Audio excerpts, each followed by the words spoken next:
Iran और Israel के बीच छिड़ा यह टकराव अब तीसरे दिन में दाखिल हो चुका है और हालात दिन ब दिन और भी ज्यादा विस्फोटक होते जा रहे हैं। दोनों देश अब सीधे सीधे एक दूसरे के तेल भंडारण केंद्रों को निशाना बना रहे हैं। तेहरान, जो ईरान की राजधानी है, वहां का एक प्रमुख फ्यूल डिपो जलता हुआ देखा गया, जिसकी वीडियो ने सोशल मीडिया और अंतर्राष्ट्रीय मीडिया में तहलका मचा दिया। तमाम अंतर्राष्ट्रीय मीडिया आउटलेट्स ने इस घटना को तेहरान जल रहा है जैसे हेडलाइन के साथ कवर किया। वहीं इजराइल का हाइफा शहर, वहां भी ईरान की ओर से मिसाइल अटैक किया गया है। दोनों देशों की ये जवाबी कार्रवाइयां किसी भी समय और बड़े युद्ध में तब्दील हो सकती हैं। लेकिन अगर ताकत के पैमाने पर देखा जाए तो इस वक्त इजराइल का पलड़ा भारी दिखाई दे रहा है। वो सीधे सीधे ईरान के डिफेंस मंत्रालय, फ्यूल स्टोरेज और यहाँ तक कि न्यूक्लियर रिसर्च सेंटर्स को भी टारगेट कर रहा है। कुछ रिपोर्ट्स में ये दावा किया गया है कि कई परमाणु वैज्ञानिक भी इस हमले का शिकार हो चुके हैं। इस पूरे घटनाक्रम को देखकर एक ऐसा देश है जिसकी चिंता और बेचैनी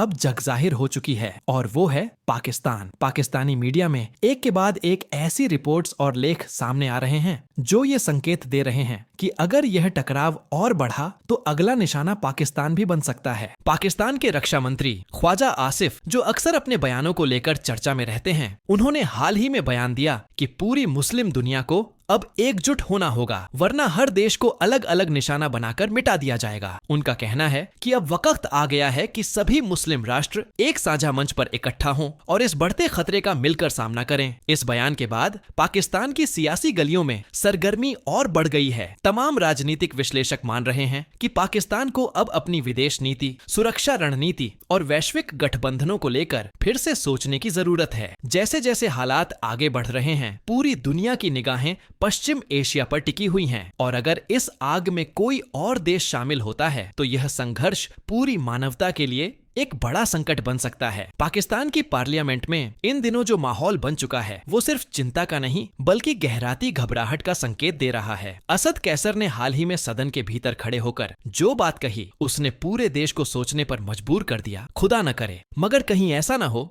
कि ईरान के बाद अगला नंबर हमारा हो। इस तरह की बातें अब पाकिस्तान के सियासी हलकों में आम होती जा रही हैं। लगातार ये आशंका जताई जा रही है कि अगर हालात नहीं बदले तो जो कुछ आज ईरान झेल रहा है वही कल पाकिस्तान के सामने खड़ा हो सकता है। और ये डर महज अफवाहों या अनुमान पर नहीं टिका। इसकी एक ठोस वजह भी हाल ही में सामने आई। सोशल मीडिया पर बेंजामिन नेतन्याहू का एक पुराना इंटरव्यू अचानक फिर से चर्चा में आ गया है। कई लोग इस पर लेख लिख रहे हैं, कुछ इसे फेक बता रहे हैं तो कुछ इसे गंभीर चेतावनी मान रहे हैं। लेकिन जो वीडियो अब वायरल हो चुकी है उसमें नेतन्याहू साफ कहते हुए नजर आते हैं कि दुनिया का सबसे बड़ा खतरा यह है कि कोई कट्टरपंथी इस्लामिक हुकूमत न्यूक्लियर हथियार हासिल कर ले। उन्होंने यहाँ तक कहा कि यह इजराइल की जिम्मेदारी है कि इस तरह के हालात को रोका जाए, वरना वैश्विक शांति पर बड़ा खतरा मंडराएगा। वीडियो में नेतन्याहू ने साफ दो नाम लिए, पहला ईरान और दूसरा पाकिस्तान, और खास तौर पर इस बात पर फोकस किया कि अगर पाकिस्तान में तालिबान जैसी ताकत हावी हो गई और उसके पास न्यूक्लियर तकनीक पहुंच गई तो वह पूरी दुनिया के लिए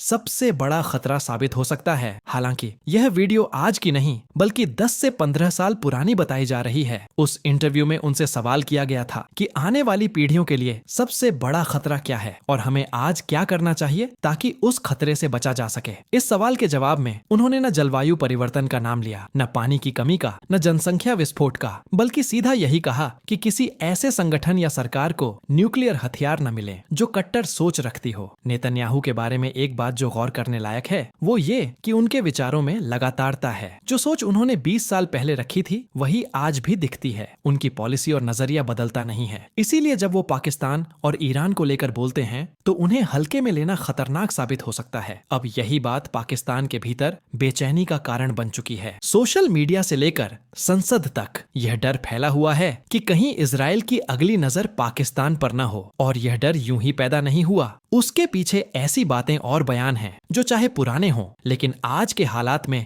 बेहद प्रासंगिक हो गए हैं। दुनिया आज जिस दौर से गुजर रही है उसमें एक छोटी सी चिंगारी बहुत बड़ा विस्फोट बना सकती है। और अगर उन देशों की लिस्ट में पाकिस्तान का नाम कभी भी फिर से एक्टिव एजेंडा बन गया तो इसके नतीजे सिर्फ दक्षिण एशिया ही नहीं बल्कि पूरी दुनिया को भुगतने पड़ सकते हैं। नेतन्याहू ने उस इंटरव्यू में एक लाइन में बहुत बड़ी बात कह दी थी, पहला बड़ा खतरा ईरान है, दूसरा पाकिस्तान। लेकिन उन्होंने ये भी जोड़ा कि अगर पाकिस्तान पर कल को तालिबान जैसा कट्टर गुट कब्जा कर लेता है, तब हालात बहुत ज्यादा गंभीर हो जाएंगे। अभी के हालात में पाकिस्तान को लेकर उनकी सोच थोड़ी अलग है। एक तरह से वो इसे अमेरिका के इशारे पर चलने वाला मुल्क मानते हैं। अब ये बात किसी को चुभे या ना चुभे, लेकिन सच्चाई यही है कि पाकिस्तान की सत्ता और उसका सिस्टम लंबे वक्त से अमेरिका की स्ट्रेटेजिक स्क्रिप्ट पर ही चलता आया है। कोई पाकिस्तान का नेता अगर अमेरिका के खिलाफ आवाज उठाने की कोशिश करता है तो उसका अंजाम सबके सामने है। इमरान खान ने कुछ समय पहले जब अमेरिका की विदेश नीति और दखल अंदाजी को लेकर सवाल उठाए थे तो उसका नतीजा ये हुआ